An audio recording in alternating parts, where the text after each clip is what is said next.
Out. So Scott, this will probably go to your account. So That's fine. Yeah. So good afternoon, everybody. Thanks for joining us for our EAST-COMM baseball and softball scoring panel, statisticians webinar, whatever you want to call it. My name is Greg Royce. I'm at Goucher College. I'm past president of EAST-COMM, and joining me today is Sean Medeiros, who's a past D3 CITA president, who we'll both be presenting on baseball and softball scoring. We're kind of hoping that there's something for everybody, from someone who's never scored a baseball game in their life all the way up to people who've done it for a while. So Sean, let's just say a couple words before we get rolling. Yeah, Greg, thanks for including me on this. Super happy to help out Greg and Scott and all this. I would say that there's some things on here that even to this day I think we're still learning. I get the luxury of talking about the softball flex, which I think could be a whole Zoom within itself. So I think the biggest thing for this is, just trying to question and understand things as best as you can before making rulings. And, if Greg and I slip up on something, I'm sure that's just, us being a little rusty as we get into baseball, softball season here too. But hopefully that just kind of gets everyone going a little bit as we get into games in the next week or two. All right, great. And like Sean said, this Zoom could probably take a full afternoon, and we would be we still wouldn't touch everything. So basically, we're kind of trying to give people a framework, like if they never really scored baseball or softball. But there's certainly a lot of nuances we could get into, but we're just going to kind of oversee some of the basics today. First, we're going to talk about a few housekeeping items, just file management, things like that. Roster maintenance. This is a big one, especially in baseball, where a lot of us have over 40 players. Stat Crew, when it was designed in the 1990s, put a roster limit in of 40. So if you have more than 40 on your roster and you try to import into a game, basically the software breaks and it brings in the first 40. So the trick I used my last few years when I was at Stevenson is I would have a master roster in the Stat Crew of however many, 44, 45 names. And I would just communicate with my coach and ask, hey, who are 8 or 9 guys who probably are not going to play in this game or this series or whatever. And he would give them to me. And I would always put the number, instead of putting the roster right at 40, I'd always do that like 37, 38, just because that one kid you say is going to play, well, all of a sudden it's 20-1 in the 7th inning. Well, that kid gets a pinch hitting appearance. So I always kind of keep that number low so you can add that kid to the roster in game. I think that just makes a lot of sense to try, and then obviously import it back into Stat Crew or Presto or Sidearm as your roster name. So that's a trick to that. And we will have a time for questions and answer at the end. So if you have questions on any of this, feel free to save those for the end. Another quick thing, when you're sending your roster files to an opponent, be sure to include both the TRO and TRX rosters. A lot of times you'll get just the TRO roster, and that only gives you the short name. So there's a lot of Smith, Jones, but we won't have Bill Smith or Sean Medeiros. So just to make the box score look nicer, make sure you send both your TRO and TRX roster files. And then substitutions. This is kind of a pet peeve of mine. I know it is of Sean's. Is if you have a substitution, like if you have a pinch hitter, pinch runner comes in, guy gets on base, you have a pinch runner. Make sure you list them in your lineup as a pinch hitter or pinch runner. So too often I see, well, this guy went in for the first baseman, so we're going to list him as a first baseman, and that's incorrect. Technically, they become a pinch hitter or a pinch runner. Then if they go into the field, then they become the first baseman, because I've seen too many times where, all right, kid is basically a designated pinch runner. He never plays the field, but yeah, he's got like 10 appearances at first base. So make sure that you're coding those correctly when you're doing your in-game substitutions. Sean now is going to talk about the good old softball flex. Yeah, so I found this video online, first of all, that I think seems relatively helpful. It's from an umpire. It's from 2019, so maybe there could be a thing or two that's changed in that. But I think the biggest thing with the flex is just trying to understand, especially at the beginning of the game, if the pitcher switch to the flex is happening for you, that's being done by the coach, so that when that pitcher comes out of the game, they can go back into the DP spot and then come back into the OP spot eventually to be an offensive threat. my biggest recommendation would be to just work with the umpires on those sorts of things. We've had umpires that have actually yelled at us for making the announcements too soon on the PA to our work study students. So just create that situation with your umpire before the game. Let them know that if that's something that you struggle with, that you could use some help with. But it's just a matter of really just trying to go through the lineup and see where your coaches do. I know with our coach, I'll generally ask her before the season if there's anything like that from a strategy standpoint, where she'll be changing offensive players into just defensive type players, because you can put that in the flex as well, where someone is just playing defense for your team. Particularly, you see that at outfield or shortstop for whatever reason, just because of the importance of those those positions. But that video that I put in there could explain a lot from the umpire point of view. And then that gives you a lot of sense of what to do with your lineup cards, how to switch players in and out. And generally speaking, you'll have the same team sort of do the pitcher DP OP sort of situation. Like I said at the top, I think we could get into 900 scenarios with how the DP and the OP works. So hopefully that video kind of gives you a little bit of a working room, and then go from there on that. And then requesting changes in process on how to do that. First, I think that just comes down to building relationships with the SIDs in your staff, or in your conference, excuse me. So generally what we like to do from an Endicott standpoint is we'll review a play. And then this is actually later in the itinerary here, but sometimes if I'm not sure about it, I'll ask a group of friends that I have. So there's three that I kind of lean on. So Max Berkowitz, Josh Kessler, and then Ben Stockwell are kind of like my three guys that I feel like I'm not sure on something, I'll let them know and see what they think. But just building those relationships. If you disagree with a call, come at it with courtesy and respect. If you have the ability to cite the rule book in your definition, please do that. I think, there are certain coaches that you'll deal with that everything needs to favor their team. So be aware of that as you're going through the season. Our coach, thankfully, does not get into that all that much. But when he does, I generally feel like there's probably a scenario where that play is wrong. So that's been good with him, that we kind of have that respect on that front. So, when you're emailing, just be courteous. If for whatever reason you think that the play is still wrong, or you think their SID is protecting stats, which I think we've all come across from time to time in the CCC, we will go to the commissioner level if we feel super adamant about a certain play. But that's a very, very rare occurrence. And the CCC office has made that very clear, like that should not get to their level. But we have had, and Bill can speak to this, a few plays over the course of the years that we have had reviewed from Greg K, as he is a former, or currently probably still an official scorer in Florida. So, just kind of go at it from a respectful angle. It's not about getting it. It's not about being right or wrong. It's about getting it right. So, just try and be respectful as you go through some of that stuff. Usually I start with an email. If I've built enough relationship with that SID, it's a phone call, just to say like, hey, what did you see? This is what I saw on the play. This is what maybe my coach thought they saw. Can we talk it through? And usually when you go about it from that angle, it usually lends well towards the play at least being looked at again. And then if the home SID disagrees, then you kind of stick with it unless it's pretty egregious. Greg, you're up next on this sheet. Right. Yeah, I'd agree with that too. Like, just try to, one, have that group of people that you bounce stuff off of, and just when you the fortunate thing now is we have a lot more video than we did probably even 5 or 6 years ago, whereas before it's kind of like, whoops, I saw it play once, I really don't have anything but your word against mine. So that's how I saw it. Fortunately, we do have more video that we can look at and go back. I know I've gone back and made some changes in the past.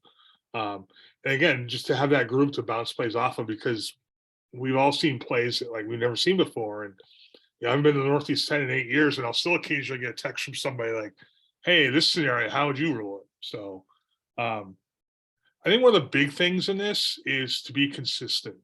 About 10 years ago, we had I don't know if he's current or former, but one of the Red Sox scorers was at our EAST-COMM workshop, ECAC site at the time, and he said it's important to hold to a standard of consistency throughout a season. That doesn't mean your standard may not change next year, but try to, one, between home and away, as we discussed, like you're a neutral arbiter of the game. Like, you're not favoring your team, you're not trying to penalize the other team. You're supposed to score impartially. So try to hold the same standard that if an error was an error 6 weeks ago, that's still an error, even though it's a kid on your team or vice versa.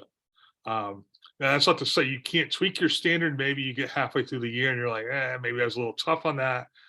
But don't change it in season. Wait until the following spring to, like, all right, I'm going to call this a little bit differently this year, just because that way you have more credibility with your coaches and your student athletes that hey, they're at least going to call it the same every time. I might not agree, but at least they're going to call it the same way every time. Does that include flags with about a minute to go in the Super Bowl, or no? That doesn't include that for football too. I'm not going to comment. Yeah, my GA is a proud Eagles fan. He's been pretty sad the last 2 days. So we'll jump to neutral site games. So obviously some of you will have that coming up with these Florida, California, Texas trips or what have you. Reach out as early as you can to those groups that are going to be involved in your week-long schedule. Generally speaking, the team that is designated as the home team has the right to be the official scorer for that game, unless you come to an arrangement that's otherwise benefit both of you in that scenario. The biggest thing is just, for the new RSIDs that are in here, just locking down who's going to score that game, how you're going to score it, and go from there. Sometimes I think the coaches can just change whatever they want during those Florida trips.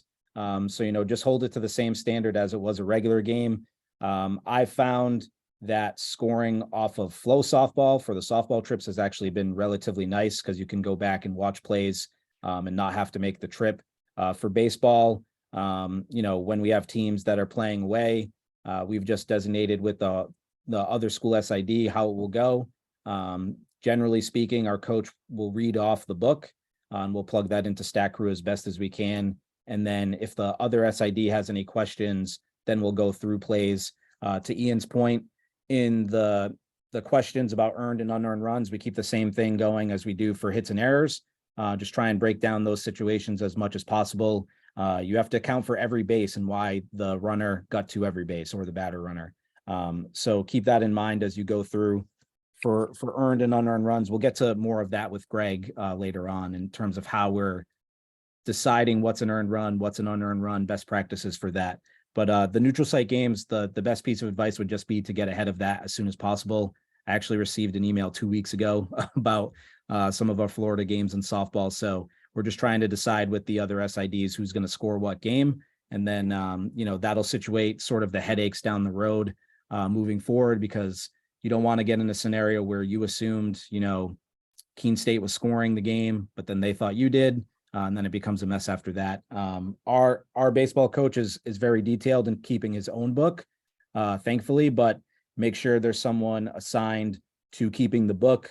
If it's a student or a coach, maybe just, go over some simple scenarios that you'd like to see scored a certain way, especially when runners advance, 2 bases. How did they advance? You just see the runner going over a certain way in the scorebook. Just kind of give them some codes on how you would score the game. That way they understand what you're looking for and how to approach that. Because it's nothing more frustrating than getting a box score back and there's like 5 plays where you have no idea how that runner got to second base or home. So just try and talk to your coaches well before they get out to the trip, just to, talk about what you're looking for and kind of how the process goes. In the past, we have had the cell phone number of the person doing the book if it's a student. And if we're able to watch on Flow Softball with them, sometimes it does cut out. So you miss a play or two. So we just text on certain plays. And then in another scenario, if you really are lucky, if you have a staff member going, if you're not able to go, if you're able to teach them some sort of Stat Crew or Presto stats so that they can learn going ahead of time, that could also be helpful down the road. And maybe it's just less to clean up as you move forward throughout the spring. We've had 2 staff admins do it here. When I was at Wheaton, we had another staff admin do it. And you always see them get better throughout the week on a lot of things. And then some actually looked forward to taking the stat crew computer and doing the stats in Florida because it was something different for them to do. So just some kind of operational things to think of as you get through to the neutral site games in the coming weeks. All right, thanks, Sean. And yeah, I think my last couple of years of students, actually, our women's basketball coach, we taught her Presto, and she scored all our softball games with minor cleanup, so it was great. Then we're going to kind of get into kind of like examples of plays and some of the more technical nuts and bolts. Again, a lot of this is just going to come to, like, if you're not an experienced scorer, the more baseball and softball games you watch, you're going to get a better feel for things. So it's hard to say, oh, this play is definitely a hit, it's definitely an error, this is definitely that. So a lot of this is just kind of feel and learning the game, but we'll go through. The first thing is this concept of ordinary effort, which is the concept that Major League Baseball, and by extension, the minor leagues use for their scoring, and I've carried it over when I've done college, is that did a player on a play make ordinary effort? Now, player dives to make a stop, gets up, throws it away. Well, that's probably not ordinary effort. Are they going 3 steps to their left and then making a backhand? You know, maybe it's ordinary effort, maybe it's not. A little bit depends on the player, but I mean, that's why I think you see, especially when you're watching a Major League Baseball game at home and you see a play, you're like, oh, that should definitely be an error. Well, yeah, it's a play they probably should make as a professional, but at the same time, by the definition of ordinary effort, could the average player make it? And that's where it's up to the scorer to decide. I think a few of the plays we have to show you in a little bit will kind of display that. And Sean, anything you want to add to that? Yeah, I would just agree with Greg. It comes back to that point he made earlier about being consistent throughout the year. You know, ordinary effort is something that obviously can change play to play, but you want to stick to sort of your principles on that as best as you can for ordinary effort. Just the general thought of, you know, was that an easy play to make, or, you know, did the fielder play themselves sort of into that play? The key there is consistency, because you don't want, you know, a scenario where it's like thought of that, oh, if we go to this school, we're going to have more hits than errors, or it's going to be, you know, up and down throughout the season. So, you know, that's pretty much what I would say on that. And Greg definitely, you know, illustrated that perfectly. All right, I'm going to share my screen now because we're going to, Sean's going to take us through pass ball and wild pitch, and we've got a couple examples to show people.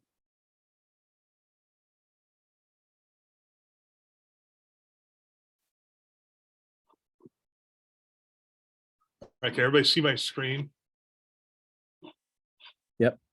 All right, first, I'm going to show an example of a pass ball by the illustrious Gary Sanchez.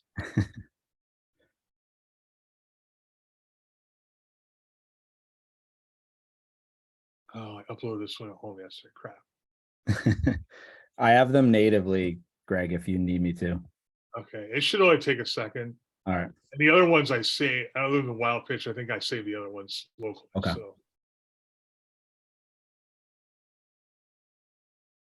The anticipation anticipation, yes. of this download.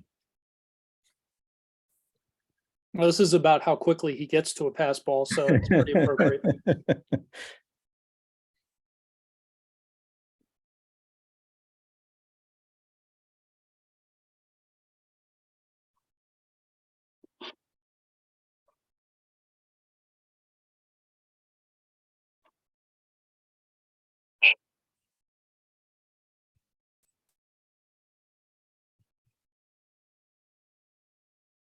All right, so I assume everyone could see the detail. Does it do a replay on this, Greg?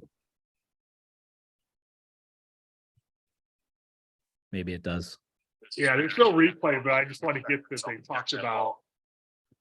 After all the effort to rise, everything keep the double. All right, so About, yeah, it should have been.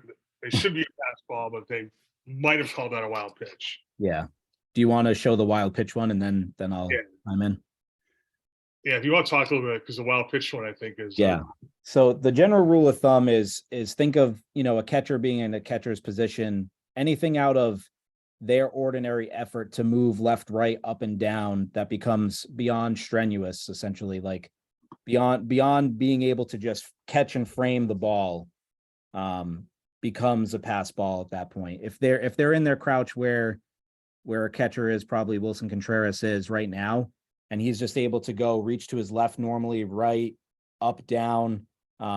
Then if it's in those constraints and it's right at him and they can't catch the ball, then you're going pass ball. The minute you're jumping up, you're lunging, and anything that hits the dirt, that will be considered a wild pitch. So you have to give the benefit of the doubt to the catcher. But if it looks like something that could have easily been framed or caught within sort of like the catcher's window, just kind of do your, like, you think of like an NFL receiver where they say, you know, their radius of, you know, their catch radius. Think of that as a catcher, where if they're in the crouch, where can they normally kind of move their arms through, left, right, up, and down. And if it's anything outside of that, then you're looking at a wild pitch. Anything inside that, pass balls is generally how I view it.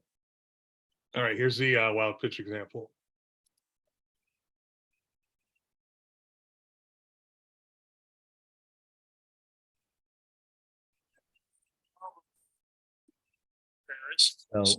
So they're not really, you know, really an easy catch. He's got a lunge towards the other batter's box. The guy also threw it 95, 96 miles an hour. That's just not an ordinary effort play for him, because, you know, he's anticipating probably a fastball, you know, probably on the corner on the knees. So essentially the pitcher gets crossed up there, or the catcher does. And that's another scenario where you have to just be mindful of if you think that a pitcher catcher got crossed up on a wild pitch and pass ball, because that will happen sometimes. We saw that in our scrimmage against Gordon last Friday quite a bit, because it was their first time being out on the field. So Greg, anything to add on that? Not really. I mean, generally for the most part, like, I think you summed it up pretty well, but like usually a ball, if it hits the dirt, it's almost 99 times out of 100 is gonna be a wild pitch, except like, you know, that one that like Sanchez, he kind of tried to lazily backhand it. Like, he could have come up with that. We could have blocked it. But not, like I said, 99 times out of 100 hits the dirt, it's gonna be a wild pitch. And you should be giving out a lot more wild pitches than pass balls. Like, Yes. if your catcher has more pass balls than wild pitches, you're probably not scoring it correctly. And that means that maybe the coach is telling you those should be pass balls when they're in fact wild pitches, because they think the catcher stinks, or they should be framing those. To Ian's question, I think Greg just answered that a little bit. Normally, a ball that gets through the 5-hole is probably low in the dirt anyway. So if he's trying to make like a goalie type save to keep that ball in front of him, that's more than likely a wild pitch. And also remember the pass ball very, you know, plays into the earned run versus unearned run. So coaches, they love the pass ball. That's a professional segue right there, Greg. Yes, that you stole my segue, Scott. Oh, I'm sorry. But yes, we're going to discuss earned runs, unearned runs, and team unearned runs, including the now permanent extra inning scenario. So obviously a pass ball will count essentially as an error when you're kind of reconstructing an inning to do unearned runs, whereas a wild pitch will count against the pitcher. So like you said, a lot of coaches love pass balls because it keeps the team ERA down. The basic concept when you're trying to determine unearned runs and earned runs is you need to reconstruct the inning in your head. So let's say, we'll have an example of this later, where let's say a guy singles his way on the first, moves to second on an error. Well, and then he scores on the next batter. And then the next three batters are all out. Well, in that scenario, it'd be unearned run, because if the guy should have been on first on the single, he'd only move to second. And then he would have been stranded because the next three guys got out. It's one of those things where you almost kind of have to make a note if you're scoring the game in Presto or Stat Crew and say, all right, I have to go back and look at this one at the end of the inning, because it might be unearned now, but it could be earned by the time you get done the inning, because the next three guys get hits, somebody gets a home run. Well, it doesn't matter if he's on first or second, he's still scoring. So it turns into an earned run, obviously. And the other thing when you're doing that is to give the pitcher the benefit of the doubt. So you might have a really fast runner on first, he gets to second on an error, and then he scores. Okay, well, where would he get without that? Would he have gone from first to third on that hit, or would he have gone from first to second? And the general rule of thumb is to give the pitcher the benefit of the doubt and say, no, he would only got the second as you reconstruct the inning. It's one of those things that takes you a little while, and until you see it, it's really hard to explain, but that's the basic concept is you need to, what would be the result of the inning? Would that run have scored with no errors or pass balls in that inning? Team unearned runs, that's a scenario basically for the most part when you have a relief pitcher come in and a couple of people have gotten on via error, and then the new pitcher comes in, gives up a couple runs of his or her own. Those would be team unearned runs because those runs would not have scored for the team. They would have scored for the individual pitcher, starting them basically at 0. That's the other thing to remember too. If somebody reaches on an error, that's automatically an unearned run. Nothing else changes that. But errors that occur while players on the base path or a pass ball, those are where you kind of have to go through and reconstruct the inning. Or runs that happen after there should have been a third out, those are automatically unearned. And Chef, you want to talk a little bit about the team unearned, especially with the extra innings scenario, because I haven't done that in a couple of years. Yeah, so essentially the when you place that runner on second base, that run is going to be unearned. Stat Crew and Presto already automatically know how to do it. So don't put in a team unearned run. That's a different scenario. The one I can think of is when you've had 2 outs in an inning where you'd have like team unearned is rare. Like your brain should have to be like, this doesn't make sense for an earned run to be a team earned run. The one that I remember is kind of a scenario where you have bases loaded, 2 outs are on the scoreboard, and you already should have been out of the inning, and a relief pitcher comes in and gives up a grand slam. The 3 runs would be charged. However, the inning broke down for the other pitchers within that who were responsible for those base runners. But that 4th run should have never scored, essentially, based on the way the game breaks down on the innings. So that becomes a team unearned run. But it's such a rare occurrence that you probably would question it when it happened versus the extra innings where Stat Crew and Presto are going to know. You'll probably have a lot of coaches who think that is a team unearned run for the extra base runner. But it's not, because that's probably an old school way of thinking. And as Bill Gorman kind of chuckles a little bit, we've already come across that with some D1 softball contacts that we're friendly with asking about that. Back to Greg's earlier point about earned and unearned runs, though. So the way I do it is I just draw out the diamond on a notepad, and I'll place the runners on base and then track the outs based on how the scenario of the game works, or the inning.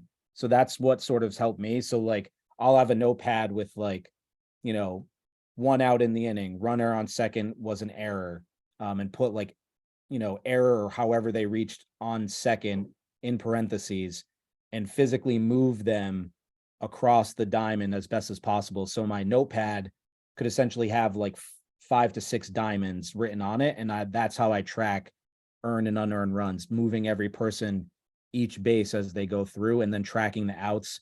And then if I have a line through someone's name, I know that's unearned. If their name is not touched, then it's earned. So that's sort of the system that I've created. And if anyone wants to see an illustration of that, it probably wouldn't look good on Zoom, but I could, fake a scenario for that and send it as a text image in an email. But that's what helps me. I think everyone has their own way of doing it, but I physically need to see the players move around the diamond and chart the outs to get earned and unearned correct. All right, Sean, you want to talk a little bit about just stolen bases and caught stealing? Yeah. So the big one that we always kind of seem to see is, double steal, triple steal, and you've got one person with a stolen base and one person with a caught stealing. You can't have a stolen base and a caught stealing in the same play. If someone's caught stealing, pretty much everyone else is not going to get a stolen base at that point. The definition on the NCAA website or the NCAA PDF, which Greg, maybe for some of the newcomers in here, we should put those materials in the chat or an email afterward. There's only really one scenario, that happens, and it's kind of like one of those wheel plays where the person has already stolen third on a play, and then they come around to home. But anything other than that, there's all sorts of definitions. If you overslide a base, you're not getting credited with a stolen base. We see that one quite a bit. And then we'll get into indifference after Greg talks about double plays a little bit. So just remember, if a runner's picked off when they try to take second or third, that's a pickoff and a caught stealing. You should always try and credit that as best as possible. The pickoffs are important in the data in the play-by-play. So just be mindful of that. So if the runner takes off for second base and they get back picked or front picked, you want to credit that as much as possible. And then the general rule of thumb for a stolen base is if they have the opportunity to get credited with a stolen base, that's a scenario. So a good dirt ball read does not constitute a stolen base. If the runner was not off on the pitch, then you're not giving a stolen base. If they're a good base runner, you just, throw a plus in there and maybe make a note of it. But I know in our league, we've come into a problem with that over the course of the years, where a guy will be stationed dead at first base, ball hits the deck, guy takes off, magically it's a stolen base in the play-by-play while you're watching the game. So you have to be aware of what the runner is doing when the pitch is being thrown. If they take off after, then not a stolen base. And there's obviously plenty of other scenarios, but those would be kind of the ones that stand out throughout the course of the season that you'll try and see get slipped in throughout the year. Greg, missing anything on Is that not a wild pitch though? A dirt ball when they read? Yeah. So you would want to rule a wild pitch Okay. for that. Yep. My mistake on that. Yep. And I did just drop, I meant to do it earlier, the Stat Crew Presto cheat sheet, which has a lot of your codes on it. So I did just drop that in the chat, as that'll be a help. And Sean, if you want to drop the other thing. Yeah, I'm going to talk about recording double plays. So I think this is one that trips a lot of people up, is that there's there's a 8-2 double play. Like there's a, fly ball double play, a line drive double play. And then there's a ground, like a 4-6-3, a 5-3, those type of double plays where it's a ground into double play. So if you're doing, let's say it's a ground ball to shortstop, they flip it to second, and then the second baseman flips it, throws it over to first. The correct way to enter that would be 6-4-3 space GDP, and then put an X for the runner going to first. I've seen some people do it where they do 6-4-4-3. Not correct. The software is not going to pick up the double play, and you want to distinguish between the grounded into double play and the regular double play, because that is a statistical difference that Stat Crew and Presto and our websites track. Same thing, like it's a fly ball, like let's say fly ball to right field, runner moves too far off the first base bag, flies to right, throws him out at first. Same thing, you would do like F9-3 space DP, and then an X next to that for the runner that was picked off at first. So just a little software thing. And again, statistically, it doesn't make a difference. It moves the game the same way, but it also, for fielding stats and pitching stats, like how many double plays did you get people to ground and do things like that. So there is a difference there. And then Sean, I've got a video for defensive indifference I will pull up. Yep. It's a long definition, which is in the MLB scoring book. Greg, we can go with the video first. Okay.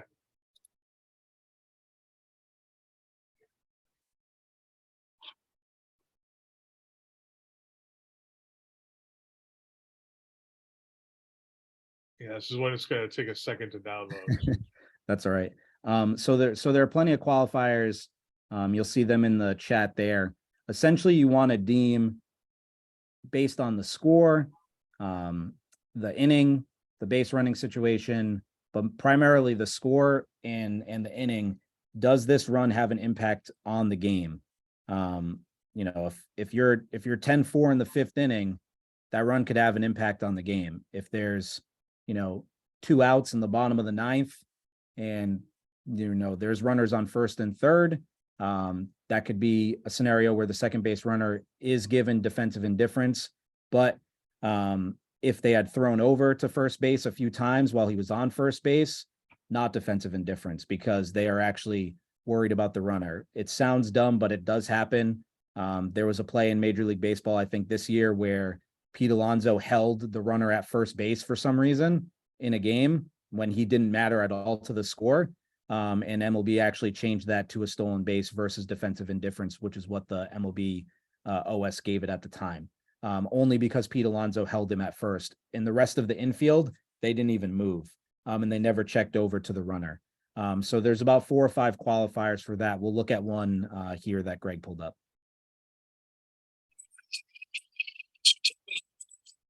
First, but the only run first. He's down to third. But that's Marge Park. Here's Edmundo Sosa. Sosa looks at the ball inside. So this angle here obviously doesn't show sort of what the infielders are doing. Tommy Edman's going to end up at second base, with the score being 3-3, bottom 10, and a runner at third base. If Edmundo Sosa gets that runner home, then the game's over. So obviously Edman doesn't matter in this situation. If they did hold him on or they picked off earlier, then you could still give a stolen base to Edman because of, for some reason, their lack of kind of baseball awareness gives him a stolen base there. General rule of thumb is you're probably safer giving a stolen base than trying to fight for defensive indifference. It's not like you're taking stats away from people. You just have to understand what the defense is approaching the scenario in hand. And then if you want to defensive indifference the person in Stat Crew or Presto, it's just a plus button. So Scott, my brain was thinking a little bit ahead on that. So plus button on the defensive indifference. Technically considered a fielder's choice, I think, in the MLB rules book, but just a plus in Stat Crew and Presto. Yeah, I mean, it doesn't affect a lot, but obviously it affects like a catcher's runners thrown out stat and a pitcher's stolen base stat. So it does have some effect. But again, and I mean, let's say in a college baseball game, it could be 20-10 in the ninth inning and they could come back. So there could be a scenario where that run still matters. And like Greg said earlier, when you're going through games, just feel free to make notes. Maybe that's something that you ruled defensive indifference, that team comes back and ties it. And now, hey, maybe I should go double check that because I ruled it defensive indifference, maybe in the moment. Always good to just double check your work after a game based on what you wrote in your scorebook. Everyone has their own system. I like to have a scorebook to the right of me, or have a student keep the scorebook if we have extra students to kind of give them some work study money, and maybe put them on the computer too. Just to get them to score games, because as you know, spring gets crazy. And I think as long as you can teach your students, to account for every base that's taken, it's a little bit easier to clean up a baseball, softball file versus a men's lax or women's lax file. So it's something to think about moving forward as we get to the spring. All right, so now we've got 3 examples of some different plays. We're kind of going to ask people just a quick poll how they would score them, and then we'll talk about how it was actually scored. And these are all ones that were scored one way by the OS on site and were eventually changed through the appeal process and the MLB official score.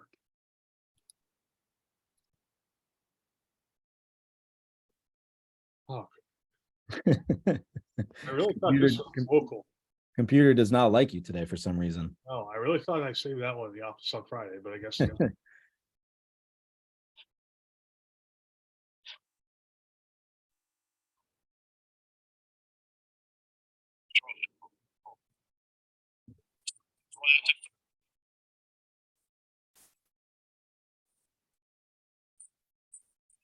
Anyone want to take a stab at what they would rule that?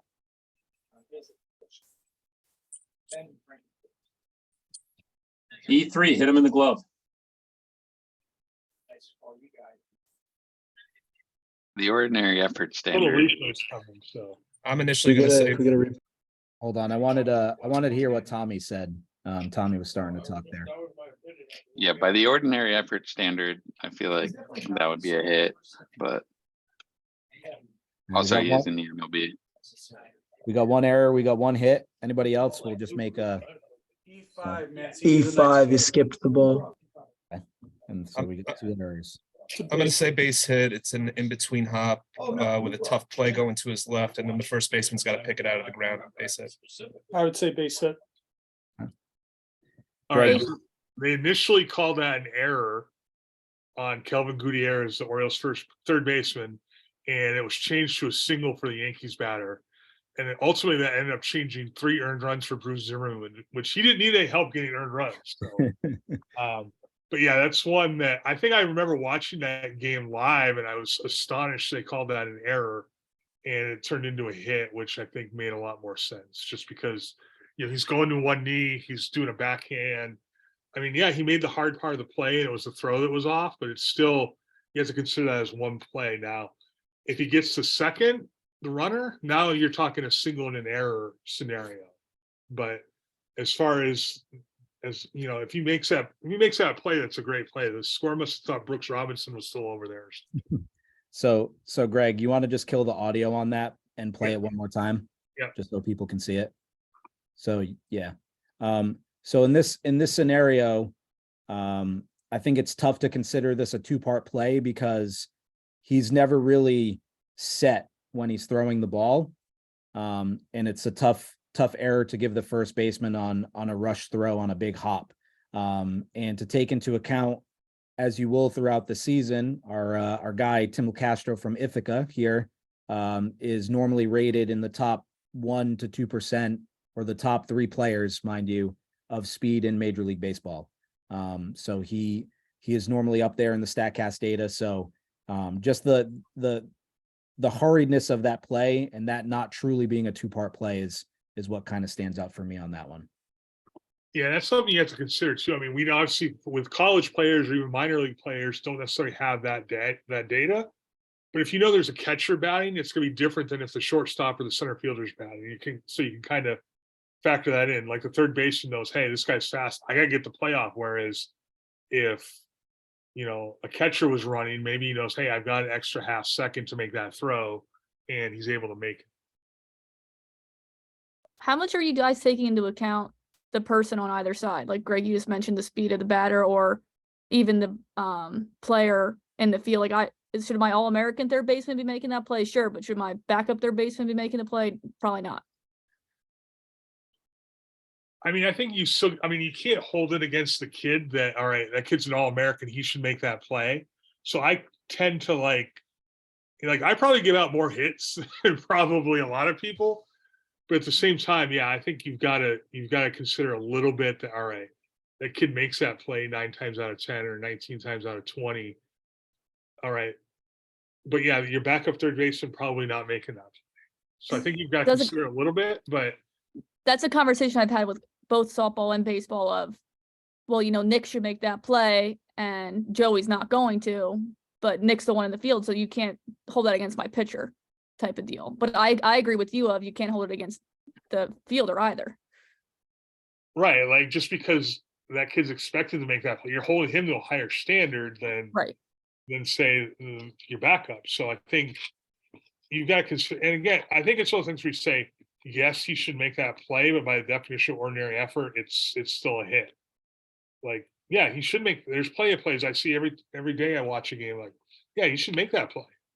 And I think people bemoan when you listen to the old players on games and they bitch all the time that, oh, that should be an error, but by ordinary effort, it's not. So, Marissa, I only really take into the account the runner, the speed of the runner. Okay. I'm not really concerned about who's out there defensively, but I have to imagine Major League third baseman knows that guy's one of the fastest in the league, and he's trying to come up and make a tough play, because at that point on that play, he probably doesn't even know where the base runner is. And he made an incredible play at third. So he's probably just coming up trying to fire to get that guy out because he's at the top of the league. I'm sure they have that in their scout, and I'm sure at our level too, our guys on the field and our women on the field know who's fast and who's not, and how they have to make plays appropriately. all right. Second, we'll pull up the second play. This was this was a play from a game last June. Again, I'm a Red Sox fan yet. I'm pulling up all his Yankee plays. So.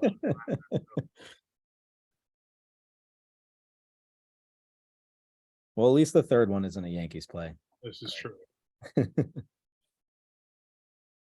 That's why I put Gary Sanchez in as the ex-Yankee that I don't like. That's why he got the pass ball treatment.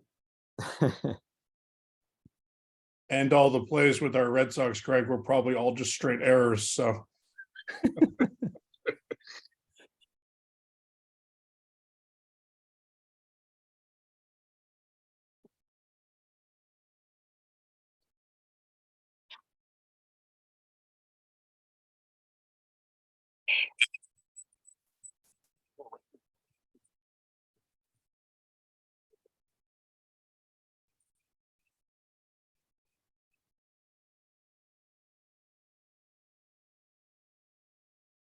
All right, anyone want to take a stab at this one? E3 on the drop, but an assist to whoever, whether it was the third baseman who was in the shift.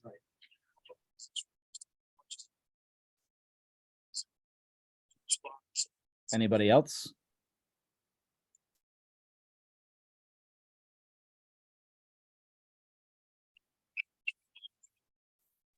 I'd also say E3. It looked like he had time. He had the ball in his glove, and then he just kind of dropped it.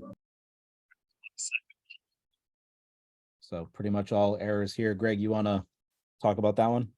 Yeah, so that play was originally called an error on the first baseman, and they switched it to an infield single for Anthony Rizzo.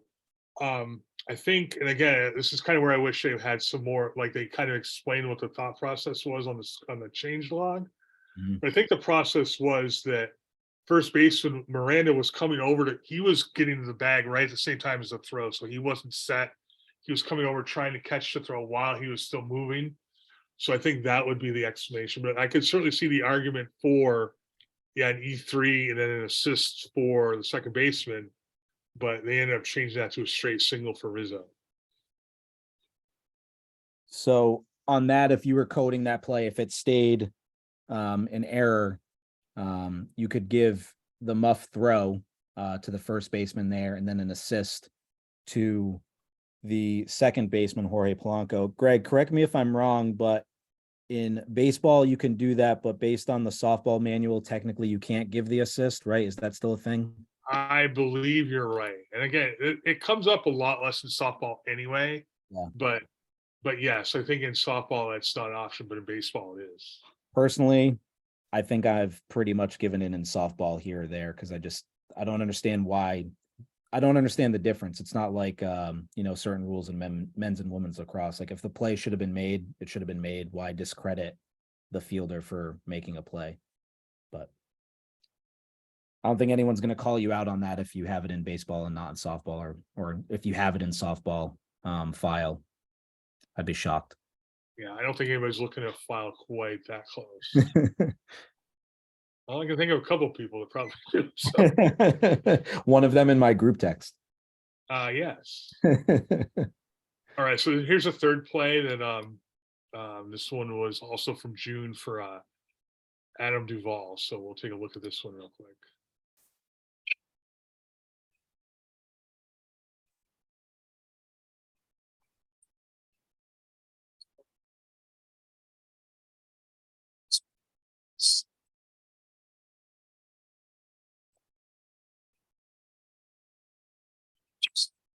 And I'd say before people chime in on this one, just make sure the play is complete before you put in a ruling when you're doing it live, because you want to make sure you're counting, for all the factors, or making sure, like, if there were base runners on the field here, how they advanced if the play ended up differently.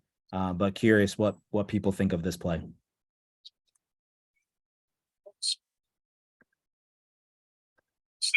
I go hit and error. Yeah, I go single and an error. single E8.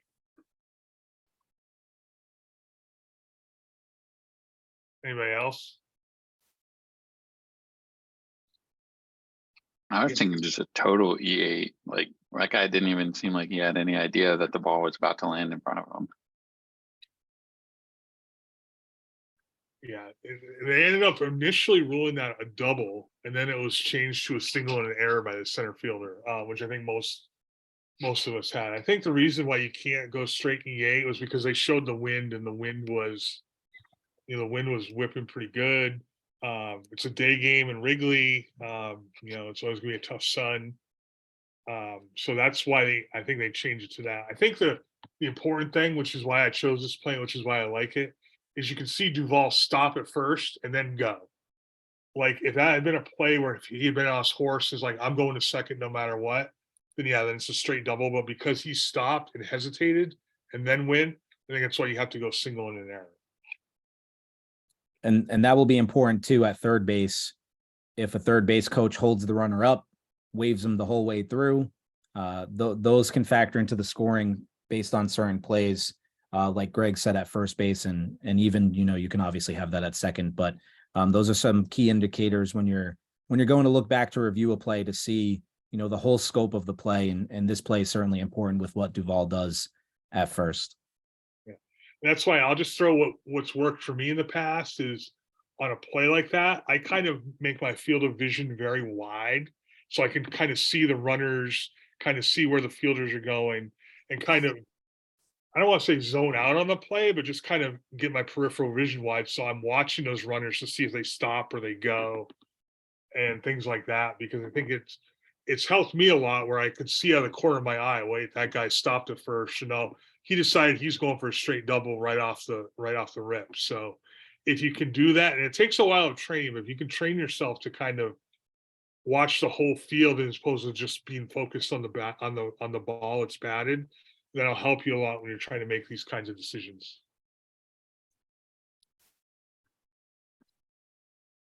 Anything else on that one? No, I think it'd be good to open up to questions as we get close to the 3 o'clock mark. Yeah, we've got about 5 or 6 minutes for questions. So do we want to have people dump them in the chat or just kind of call them out? I think if people want to just ask, then they Yeah, can ask. Yeah. Sean, do you want to discuss anything, or Greg, anything regarding situations where you credit RBI, no RBI? yeah, I can take that one a little bit. I guess what kind of scenario are you talking about specifically? Like, Instances of plays where there are either errors, or say you have runners on first and second, routine ball hit through the left side into left field. Clearly the runner from second is not breaking for home until the ball is bobbled. So whether or not to credit an RBI there, because I think sometimes people are under the indication that if a run scores off of a batted ball, it's ultimately an RBI. yeah, I think you nailed on the head here. Like, I think basically you kind of have to consider, okay, maybe that's not a straight. Obviously, there's an error involved in the play, like in the scenario you described where the left fielder just overruns it or bobbles it or whatever, and the guy going from second wasn't going until then. And yeah, you'd have to give an error to the left fielder, and it would be no RBI. Same thing, always important to remember: double play, there's no RBI. So even if it's double play with no outs, runner scores from third, it's not an RBI. Trying to think of another scenario like that.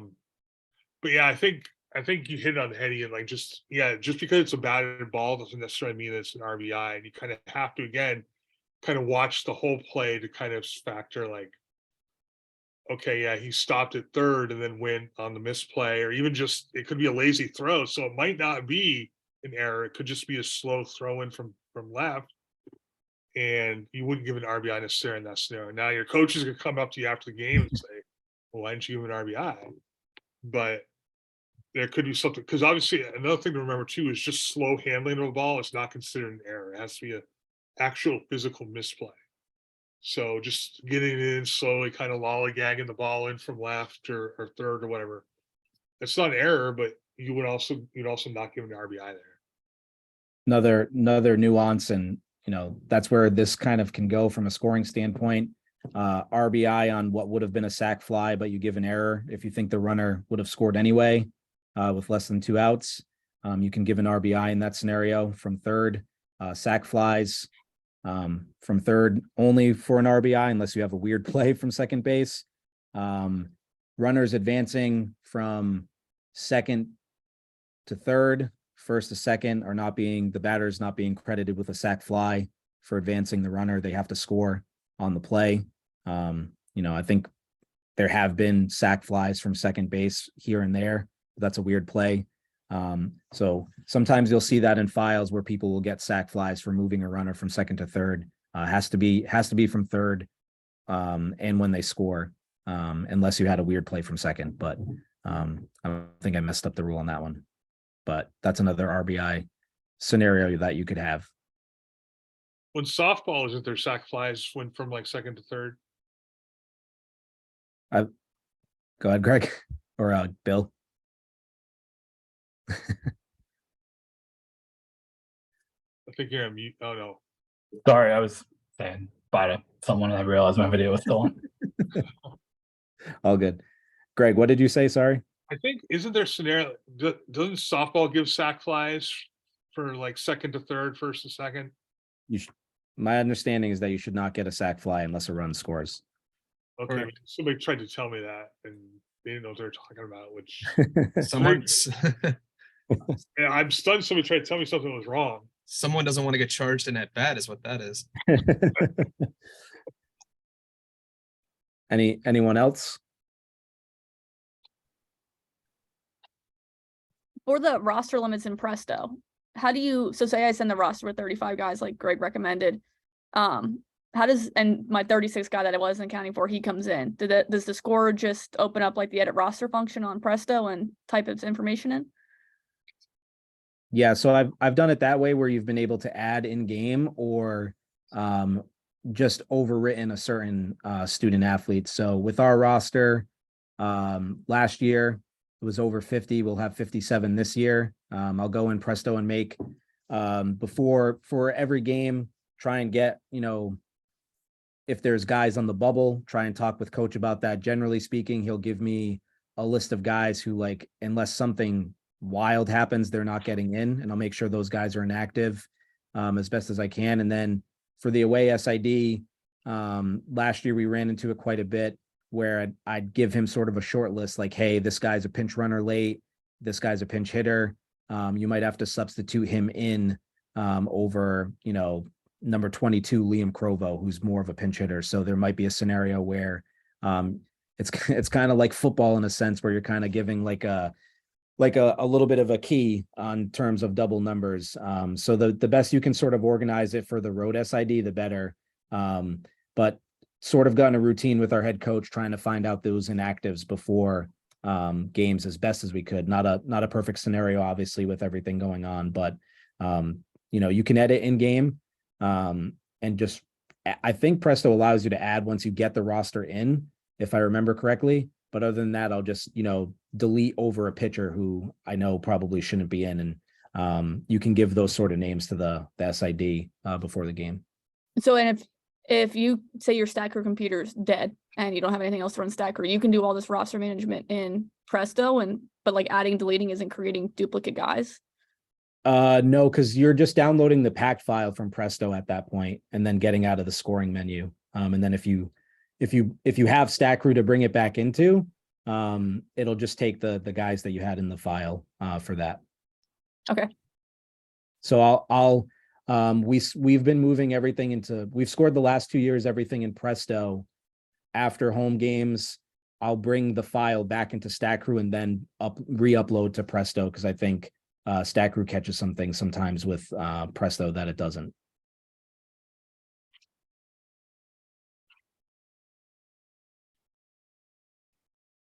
Anything else? You got a couple time for maybe one or two more quick questions.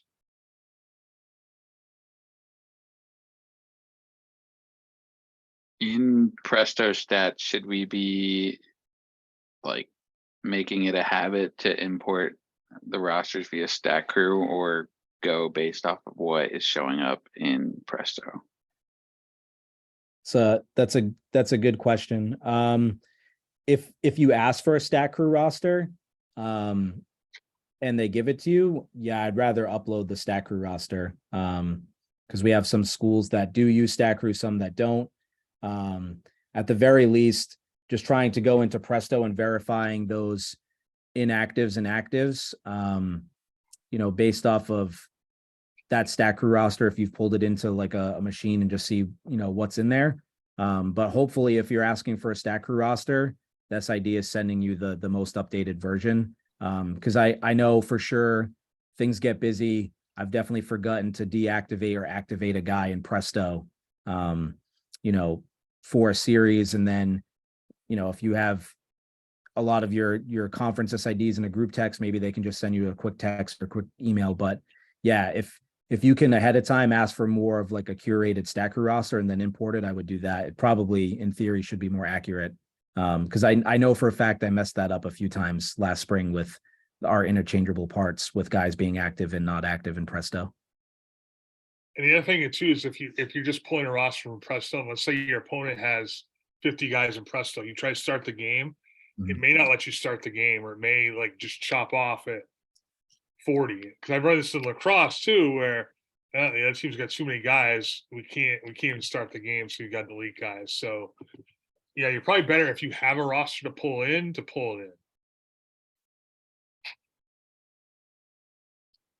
All right, time for one more.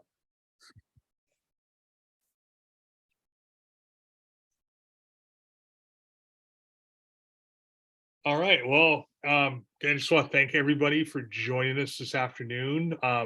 Again, obviously this just scratches the surface. I mean, like we could probably do a 4-hour webinar on this and still not even get to half of this, because it is baseball or softball are sports that they're really easy to score until they're not.